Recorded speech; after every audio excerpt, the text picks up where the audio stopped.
Mənim markerim haradadır? Buradadır. Hə. Videonu izləyənlərə nə demək istəyirsiniz? Heç nə. Axıra kimi baxsınlar, sonra nelərsə bir də abunə olsunlar. Bunu əslində mən elə söz gəlişi deyirəm də, bəziləriniz abunə olmamışsınız. Olmuşsan? Artist deyiləm, olmamışam, baxmışım. Nəysə, abunə olmaq lazımdır, onu demək istəyirəm. Deməli belə yoldaşlar, bugün keçirilsinlər ümumbəşəri bir mövzu nə? Söz önləri. Çətin görünə bilər, sizə bunun çətinliyi ilə bağlı kimsə məlumat verə bilər. Biraz sadəcə əzbərlənməsi məsələlərimiz çoxdur. Aydın oldu, yəni çox da elə belə fövqəladə bir şey deyil. Və qəbulda da son ilə çox da rahat düşür, narahat olmayın. Sürətli şəkildə üzərindən keçəcəm, özüm daskaya yazmışam. Niyə? Ona görə ki, xırdalıqlar çoxdur. Bəziləri yaddan çıxar, bəziləri yaddan çıxmaz. O məsələyə görə belə yazmışam. Təbii ki, hamısını yazmamışam. Siz və yaxud da digər adamlar baxanda deməsin ki, filan şey müəllim demədi. Bunu da artıq sizin öhdənizə verəm ki, arada imkan olanda kitabın zadının üzünü açın, biraz hava dəysin. Başlayaq birinci inlə bağlı danışmağa. İngilis dilində mövcud olan bir qrammatik qaydadır. Söz önləri, məsələn, birinci danışırıq burada indən. İn işlənir həm məkanların qarşısında, həm də zaman bildirən sözlərin qarşısında. Məsələn, ölkələrin qarşısında in olur. Məsələn, deyirəm ki, I was born in Azərbaycan. Mən Azərbaycanda anadan olmuşam. Deməli, Azərbaycan qarşısında nə veririk burada? In vermiş oluruq. Bunun işığı sönüb eləyəndə birinizin fikri ancaq burada olsun. Məndə olmasın. Ancaq burada olsun. Sönəndə xəbər eləyin ki, belə fonoqrama çıxmasın sonra. Sonra, məsələn, testlərdə ən çox article işlənməsində bu tip, belə deyək, formaya çox rast gəlmişsiniz. Məsələn, in the world, ölkədə, düzülsəm, dünyada, in the village, kənddə, in the city, şəhərdə və s. və axır. Yadınıza saxlayın, bu tip hazır standart formalarda da hansı söz önündən istifadə olunacaq? In sözündən istifadə olunacaq. In içərisində dadə kimi tərcümə olunur. Söhbət məkandan gedəndə. Bir də günün neçə hissəsi var uşaqlar? 3. In the morning deyirik, in the afternoon deyirik, bir də in the evening deyirik. Yəni günün hissələri ilə nə verəcəyik? In istifadə olunacaq. Bu konkret ifadədir. Da durub burada ondan falan istifadə etmirik. Sonra aylarla in olur. Məsələn, 12 ayımız var və hər 12 ayın qarşısında in verəcəyik. Təbii ki, istisnası var, mən bunu sizə izah edəcəm. Sonra konkret illərlə nə verəcəyik? In verəcəyik. Düzdür, demirəm, ilin qarşısında ancaq in olur. Bəzən biz digər söz önlərindən də rast gələ bilərik. Amma ümumilikdə götürəndə dəqiq illərin qarşısında, əsrlərin qarşısında in veririk. Spring nədir? Yaz. Deməli, neçə fəslimiz var? 4 fəslimiz var. 4-ün də qarşısında in olur. Amma amması nədir? Bəzən ola bilər ki, testlərdə aylar və fəsillərdən ümumiyyətlə boşluq götürürlər. Heç nə götürülməz. Bu hansı hallarda olur? Qayda deyir ki, aylar və fəsillər cümlədə, mübtəda və xəbər olanda o zaman söz önü olur. Məsələn, deyirəm ki, I was born in spring. Mən yazda anadan olmuşam. Burada verirsən, problem yox. Amma deyirəm ki, spring is my favorite season. Sevimli fəsildir. Burada yazım funksiyası nə oldu? Mübtəda oldu. Və yaxud da deyirəm ki, today is spring. Bugün yazdır. Burada da vermirsən. Çünki niyə? Xəbər funksiyasında, yəni xəbərin tərkibində istifadə olunmuş oldu. Aydın oldu? Yəni bu hallarda biz söz önləri ilə, üzr istəyirəm, aylarla və fəsillərlə söz önü vermirik. Amma ümumilikdə baxsaq, aylarla və fəsillərlə hansı söz önü olacaq? In olacaq. Sonra biz gələcək zamanı keçəndə görəcəksiniz. Gələcək zamanın zaman zərflərinin içərisində bir dənə də inə rast gələsiniz. In gələcək zamanda sonra kimi tərcümə olur. Məsələn, deyirəm ki, I shall start my lessons in 2 hours. 2 saat sonra dərslərimə start verəcəm. İşimə start verəcəm. Nə bilim, oxumağa start verəcəm, yeməyə start verəcəm. Amma burada nə kimi tərcümə olacaq in? Sonra kimi. Deməli, in sonra kimi hansı zamanda olur? Gələcək sadə zamanda olur. Sonra bir də in time olur, on time olur uşaqlar. İkisi də vaxtında deməkdir. Fərq odur ki, in time olanda bir 10-15 dəqiqə qalmış hallarda nəzərdə tutulur. On time olanda isə dəqiq vaxt olur. Məsələn, saat 9-da. Aydın oldu. Amma in olanda ola bilər ki, bir 9-10 dəqiqə, bir 15 dəqiqə qalmış hallarda istifadə olunsun. Yəni, buradakı bu incə məqam budur. Sonra, mən sizə qısaca bu on və inin divan və kreslo ilə olan fərqini izah edin. Sofa divanı yeri gəlmişkən, armchair kreslodur. Yadınıza saxlayın. Divanla olanda, sofa olanda 10 olur. Elə məntiqlə fikirləşin ki, uzundur və sən onun üstündə otura bilərsən və yaxud uzana bilərsən. Aydın oldu. 10 nədir? Üzərində nəyin? Düz bir müstəvinin üzərində. Armchair isə kreslodur. Təsəvvür edin, kənarları var və sən içərisində oturursan. Bəlkə də heç qayda olaraq belə bir şey yoxdur. Sadəcə başa salma tərcümdir mənim. Yadımıza saxlayırıq. kreslo oldu, armchair oldu, in verirsən, divan oldu, 10 verirsən. Niyə müəllim bu boyda meybelin içində birinci divandan kresloya getdi? Çünki bunların fərqi testlərdə qarşınıza çıxa bilər. Ona görə də diqqətli olun. Yatmamısınız ki? Yatmamısan ki? Başını yedik. Hə. Sonra, line və query sözü. Xətt, cərgə. Cərgədə olmaq. Yadınızda saxlayın, inlə olur. İndi bu səhərdən axşama kimi belə, nə bilim, Aşıq Fərid dastanı zadı, nə bilim, Sazalov, Dədə Qorqud dastanından nəsə boylardan zaten danışa bilərəm. Bundan iş yekunlaşmır. Neynəmək lazımdır? Əzbərləmək lazımdır. Yəni, söz önünün 90% əzbərə dayanmış şeylər. Yəni, mən burada səhərdən axşama kimi danışsam da, əzbərləməsən heç bir əhəmiyyəti yoxdur.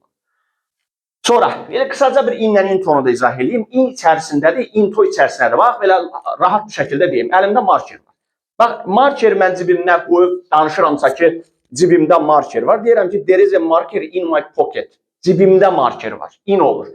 Amma deyirəm ki, markeri cibimə qoyuram. O zaman nə veririk? Into verir. Yəni, into içərisinə demək.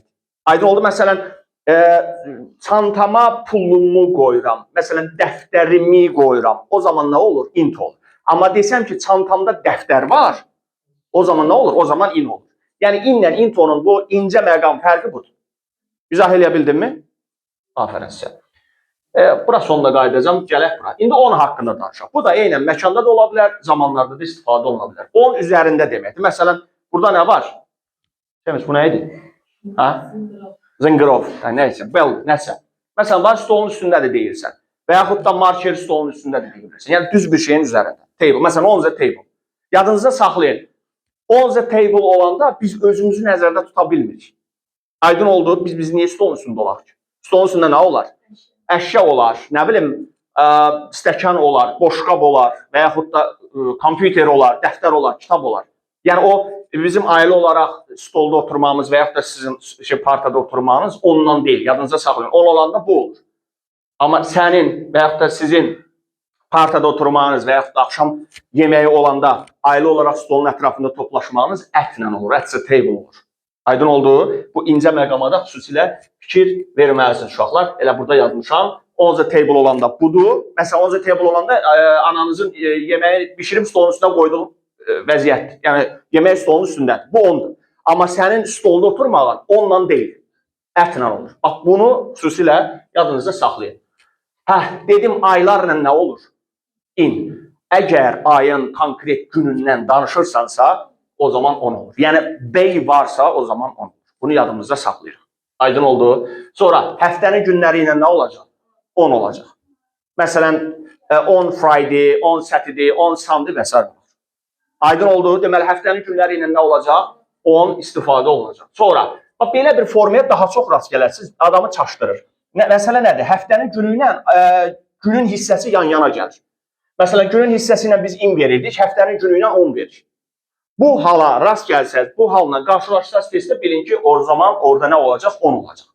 Aydın oldu. Hansısa bir gün ola bilər, amma söhbət həftənin 5-ci gününün səhərindən gedirsə, fokuslanın həftənin günündən. Aydın oldu. Bu da belə getdi. Konkret ifadələr var. Depend on asılı olmaqdır. Tərcümə ehtiyac yoxdur, amma birinci dependdən sonra 10 gəlir. Sonra burada dey olduğuna görə nə verdik? 10 vermiş oluruq. Məsələn, xəritənin üstündə olur da nəsə. 10 verirsən. Sonra menu testlərdə çox düşəcək, diqqətli olun. Sonra farm sözü var, ferma sözü. Bilmirəm nə əlaqədir, o qədər dərinliyin həqiqətən bilmirəm. Amma farmdan 10 verəcəyik. Bunu yadımızda saxlayırıq. Sonra left nədir? Sol, right, sağ. On the left, on the right. Konkret ifadədir. Mən bura yazdıqlarım testdə sizin qarşınıza düşmə ehtimalı olanlardır. Demirəm ancaq bunlarda, olmayanlar da hansı ki bura yazmamışam, amma var həqiqətən testlərdə. Onu da özünüz canınızı əziyyət mi verin deyim. Canınız nətər olsun? Canınız çıxsın, açsa onu axtarım. Canınız çıxsın, gedin özünüz oxuyun. Mikrofon qeyd edir. Saatın hissələri, saatlar olur. Məsələn, 9 AM, 9 PM, saat 9, axşam saat 9, səhər saat 9, fərq eləmir. Qarşısında nə olacaq? Ət olacaq. Yox, gündən danışmırıq, 10 verirsən, saatdan danışırıq. Sonra at last nəhayət kimi tərcümə olunur, konkret ifadədir, depend on kimi. Sonra keçmiş davam edici zamanın zaman zərfi var idi. past progressivdə. Məsələn, biri var yesterday, bu hansı zamandır? Keçmiş sadə. Bir də var məsələn at that time yesterday. Bu ifadədə nə olur? Bax görürsünüz, qeyri-iradi nə dedim? At dedim. At that time yesterday istifadə olunacaq. Sonra aeroportda at verəcəksən. At last ifadədir. At once ifadədir. Gələk çıxaq bura. Bax, weekend nədir? Həftə sonu. Bir də var weekday, həftə içi. Bax, burada day olduğuna görə on verəcəyik. Çaşdırmayın özünüzü. Weekend olduğuna görə at verəcəyik. Yəni at the weekend olur, on the weekday olur. Amma bu o demək deyil, today'in də sonunda day var, yesterday'in də sonunda day var. Biz bura orada ondan istifadə edirik. Verməyin qəti surətdə. Və yaxud da belə bir qeyd verimsə, bura qeyd eləməmişəm, elə an etibarı ilə yadıma düşdü. Last'dan, next'dən sonra, every'dən sonra zaman anlayışı bildirən söz gələndə söz önü işlənməz. Məsələn, last day, day adama bir çəkici gəlir, istəyirsən ki, bir ora 10 qoyasan, amma istifadə edə bilmirsən. Aydın oldu. Məsələn, next day-də day var, adamı özünə çəkir və sən istəyirsən ki, day olduğuna görə 10 verəsən, amma təəssüf ki, verə bilmirsən. Qayda deyir ki, olmaz. Aydın oldu. Sonra, at work işdə, at home evdə. Home haqqında bura bir qeyd atmışam, amma deyin də sizə. Home'un qarşısında söz önü olmaz ifadəsi yanlış ifadədir. Home'un qarşısında söz önü olar. Amma məsələn, məkanı göstərəndə deyirəm, I am at home, she is at home. O evdədir, mən evdəyəm. Amma yadımızda saxlayaq, home'un qarşısında istiqamət bildirən söz önü olmaz. Məsələn, evə getmək, evə gəlmək. Bu tipli ifadələrdə home istifadə olmaz. Məsələn, deyirəm ki, I am at home, mən evdəyəm. Okay? Amma deyə bilmərəm, I go to home. I arrived at home deyə bilmərəm ona. Niyə? Çünki qayda nə deyir? Home'un qarşısında istiqamət bildirən söz önü olmaz. İstiqamət dediyim elə bir dənə getmək deyir ki, qayıtmaq da istiqamətdə. Aydın oldu nə dedim? Home'un qarşısında nə olmaz? İstiqamət bildirən söz önü istifadə etmərik. Sonra bayramlar. Novruz bayramı, Novruz deyə bilərsən, Christmas deyə bilərsən. Bayramlarla normalda işlənir at Christmas, at Novruz. Ancaq bayramlardan sonra day sözü varsa, o zaman təbii ki, mübarək deyə görə biz nə veririk? Ondan istifadə edirik. Aydın bura qədər. İkisini söktük, dağıtdıq, gəldik 3-cü versiya. Arrive in, arrive at. İkisi də gəlib çatmaq demək. Amma biri var ölkəyə, şəhərə çatmaq. Bir də var ki, daha kiçik yerə çatmaq. Məsələn, arrive in-dən sonra nə olacaq? Məsələn, Ağdam olacaq, Baku olacaq, məsələn, Azərbaycan olacaq, məsələn, United Kingdom verə bilərsən. Yəni, ölkəyə, şəhərə çatanda nə verirsən? In verirsən.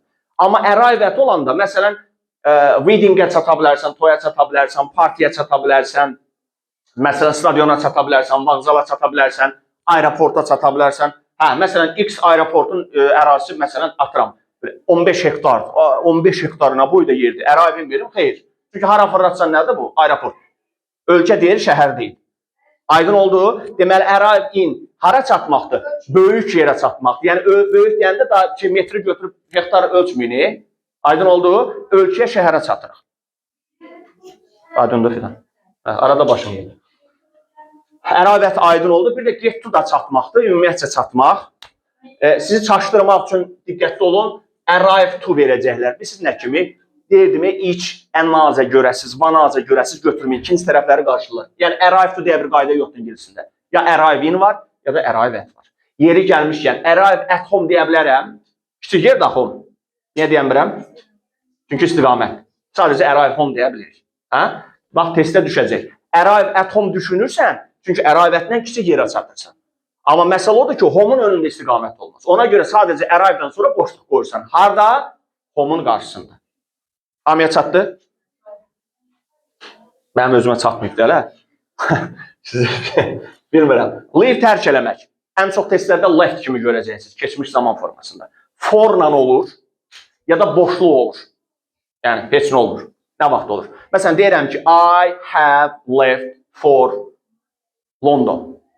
Mən London üçün tərk edirəm. Bax, belə yadda saxlayın. Düzdür, elə tərcümə olmur, amma yəni mənası budur. For olanda gedirsən ora. Mənaya fikir verin. Çünki tərcüməsi nəyə lazımdır müəllim? Ya əsas odur for qoyun, boşluq qoyun. Xeyr, yəni kontekst ola bilər ki, sənə dəqiq bilməlisən, gedirsən yoxsa qayıdırsan. For olanda o ölkə ya da şəhərə gedirsən, boşluq olanda oradan qayıdırsan. Məsələn, I have left London. Mən Londonu tərk etdim. Deməli, neyirsən? Qayıdırsan, geri dönürsən. Amma I have left for London deyirsənsə, Sən ora gedirsən. İndi kontekstə görə sizə 2 dənə, 3 dənə cümlə veriləndə sən gərək tuta bilərsən ki, burada getmək lazımdır, yoxsa gəlmək lazımdır. Tamam? Aydın oldu. For da ola bilər. Bax, atmışam bura, boşluq da ola bilər. Of və 2F. O, double F forması. Bu, bir dənə F olan, of olan formanı biz çox görmüşük. Məsələn, a cup of tea-də of görmüşük, a bar of chocolate-də görmüşük, a lot of-da of görmüşük. Məsələn, in spite of-da da of görəcəksən. Sonra the article işlənməsində deyildim, oflu ifadə olanda. Sonra ən birinci nədən keçdik biz şeydə. Ay sağ ol, yəlik halda ofdan istifadə elədik cansız isimlərdə. Bunu qarışdırmayın. Bu 2F birisi sanarda olur. Məsələn, switch off the məsələn, light, işığı söndürmək, nə isə söndürmək, bağlamaq. Məsələn, turn off the radio, radionu söndürmək. Məsələn, işığı söndürmək olanda on olur, off olur. Off olur. Yadımıza saxlayaq. Əvvəlki şeylərdə olurdu, yəni söndürüb yandıranlarda olur. Əvvəl on olurdu, off olur. İndi heç üstündə yazısı falan olmur da, bilmirsən ki, nədir? Üzr istəyirəm. Buyurun. Vaxtıma girirsiniz. Biz də dərs keçirik, eləsin də səsiniz burada düşdü. Qeyd eləyəcəyik. Allah kömək etsin. Yəni, müdür kimi qeyd. Yaxşı. Müdür kimi qeyd eləyəcəm sən. Müəllim bizim vaxtımıza girir, yoxsa bizim müəllim vaxtına? Yaxşı fikirləş. Kim kimin vaxtına girir? Mən girirəm müəllim vaxtına. Nə pis uşaqlar sizə. Paylaşacağım anınızı. Aydın oldu 2F-in işlənməsi. 2F belə deyək də, mərdumacılıqla məşğul. İşığı söndürmək, radionu söndürmək. Bu tipli şeylər də olur. Təbii ki, xüsusi ifadələr var. Onları da əzbərləməmiz lazımdır. Təbii ki, ona daska dözməyəcəyik. Into və out of. Into içərisi nədir? Məsələn, bax, cibimə qoyuramsa bunu intodur. İndi bunu cibimdən çıxartmaq məsələsi var. Out of. Out of nədir? Bir şey. Hara getsiniz? Qulas. Yığışma, müəllim. Yığışma. Into içərisi nədir? Out of içərisindən çıxır. Bura qədər aydın oldu? Ay, sağ ol. Yəni, fərqi budur. Məsələn, çantamdan nəyisə çıxardıramsa, testdə çox görəcəksiniz. Out of. Çünki out of nədir? İçindən çölünə nəyisə çıxartmaq. Bu çox görmüşük. For üçündür. And altındadır. Onto üzərinədir. Bax, into ilə ontonun fərqi nədir? Into içərisi nədir? Onto üzərinədir. Ən çox bilsin testlərdə nə olur? Məsələn, uşaq yorğanı üzərinə örtdü və yaxud da mən jump elədim, divardan o üzə tullandım, kənar tərəfə tullandım, onto. Onto nədir? Üzərindən. Aydın oldu. Məsələn, tonqalı falan görürsünüz, ontodan istifadə edə bilərsiniz. Up, yuxarı, down aşağı. Orta məktəbdə o gözümüz açılıb orta məktəbə gedəndə əlinizdə şirin çay stəkanı nə idi? Up and down'dır. Stand up, stand. Sit down. Özüm də qarışdırdım. Nəysə, bu odur. Ay sağ ol. In front of qarşısındadır. Front ön deməkdir. Bax, burada nə gözəldir? Həm bu var, həm bu var. Bir güllə ilə 2 test vurmaq kimi bir şeydir. Diqqətli olun. From nəfər tərcümə olunur? Dande. Ən çox hardan yazılırsadır bu? Bu ayı from deyirlər. Nə deyirsiniz? Sağ ol. Onu bilmirdik Ömər. Tərcüməsini dedi. Məsələn, I am from falan yer. I am from Ağdam. I am from məsələn Baku. I am from Azərbaycan. Yəni konkret tərcümə əsaslanan sözünüdür. About-un 2 tərcüməsini deyəcəm sizə. Bir haqqındadır, bir də təxminən. Yadda saxlayın. During ərzindədir. After sonradır. With ilə lalədir. Məsələn, cut with knife. Bıçaq ilə kəsmək. Water, məsələn, with water, su ilə. Məsələn, su ilə nəyisə söndürmək, su ilə nəyisə yemək. Bu da belə getdi. Without-da sız 4 cür, sız, siz, susüzdür. Biz bunu samla eynin işlənməsinə keçmişdik. If və without olan cümlələrdə sam nəyə çevrilirdi? Eyniyə çevrilirdi. By, biz bunu qayıdış əvəzində keçdik. Özü tək başına kimi tərcümə olunur. Bitmiş zamanda keçəcəyik. Keçmiş, bitmiş zamanda istifadə olunur. Bir də nəqliyyatda izah edəcəm. Between and among hardan yadımızdadır? Dərəcədə. Between müqayisədə idi. 2 şəxs və əşya arasında olan münasibət idi. Among da 3 və daha artıqla danışanda olurdu. Bunu da yadımıza saxlayaq. Gəldik, çıxdıq əsas məsələlərə. Uşaqlar, nəqliyyat vasitələri 2 yerə bölünəcək. Böyük nəqliyyat vasitələri var. Kiçik nəqliyyat vasitələri var. Əsas taksi ilə kara yüklənin. Bunlar kiçik nəqliyyat vasitəsi gedəcək və bununla biz in verəcəyik. Və artikel olacaq. Məsələn, I go to school in a car, I go to school in a taxi deyə bilirsən. Vəziyyətdən asılı olaraq Z artikelda ola bilir. Amma böyük nəqliyyat vasitələri, məsələn, plane'dir, train'dir, ship'dir, böyük nəqliyyat vasitələri olanda nədən istifadə edilir? Ondan. Burada da artikeldan istifadə edə bilərsiniz. Burada da heç bir problem yoxdur. Bir də var, bayın nəqliyyat vasitəsi ilə istifadə olunması. Bayda artıq bu böyükdür, bu kiçikdir teması yox. Bütün nəqliyyat vasitələri ilə istifadə olunur. Sadəcə fərq odur ki, bayda artikel olmayacaq. Məsələn, I go to school by a car deyə bilməyəcəksən. Deyərsən, I go to school by car. Bitdi. Bir halda article olur, o da Z artiklı. Məsələn, I stand by the bus. Mən avtobusun yanında dayanmışam. Bu artıq nəqliyyatdan istifadə anlamına gəlir. Aydın oldu. Bunu da yadımızda saxlayırıq. Hə, by water nəyə bərabərdir sizcə? Şübhə, suya bərabər olanda. Yəni, böyük nəqliyyat vasitəsinə bərabərdir. Su ilə avtobusla getmirlər, düzdür? Gəmi ilə gedirlər.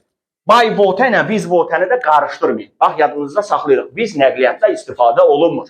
Biz water ilə yeməyi su ilə yeyə bilərsən, ağacı su ilə sulaya bilərsən. Aydındır, biz water odur. Yəni, nəqliyyat kimi istifadə olmaz. Yaxşı, bəs by air olanda nəyə bərabər olur? Trainə bərabər olur. Diqqətli olun.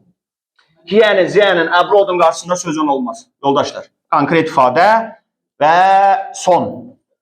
Bəzi sözlər var ki, onlardan sonra söz yönü konkret olaraq olmaz. Hansı halda o sözlər cümlədə feil olarsa, xəbər olarsa. Məsələn, visit və yaxud ansənin cavab mənası da var, cavab vermək mənası da var. Əgər bu cümlədə feildirsə, söz yönü olmaz. Məsələn, I answer söz yönü olmur. Aydın oldu. Amma my answer, his answer, Tom apostrof answer, yəni bunlar cümlədə isim olanda artıq söz yönü verəcəksiniz. Bax, bir də deyirəm, bəzi feillər var, kitabda qeyd eləmişəm. Enter'di, reach'di, tell'di, miss'di, visit'di, answer'di, help'di, reach'di, approach'di. Bunlar cümlədə isim olarsa söz yönü olur, feil olarsa söz yönü olmaz. Aydın oldu. Nəsə yadımdan çıxmadı ki? Dəqiq olsun. Bana evvel olsun. Beşin, sağ olun, özünüzə yaxşı baxın. Söndürdün Əli?